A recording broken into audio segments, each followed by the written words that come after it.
Sog'lom hayot uchun quyidagi 5 ta muhim maslahatni amalga oshirish foydali. Birinchisi, sog'lom ovqatlaning.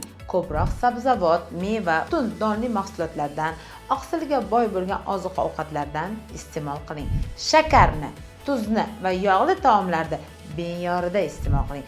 Ikkinchisi, jismoniy faol bo'ling. Har kuni kamida 30 daqiqa piyoda yurishni odat qiling.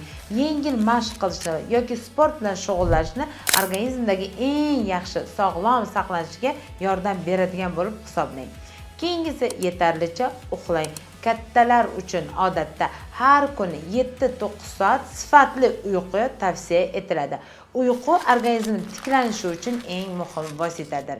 To'rtinchisi, ko'proq suv iching. Kun davomida yetarli miqdorda suv ichish organizmni to'g'ri ishlashiga yordam beradi. Ehtiyoj, yosh, faol va iqlimga qarab farq qilinadi. Beshinchisi, doimiy tibbiy ko'rikdan o'ting. Qon bosimi, qondagi qand va boshqa muhim ko'rsatkichlarni vaqti bilan tekshirtirib turish albatta kasallikni erta aniqlashga yordam beradi.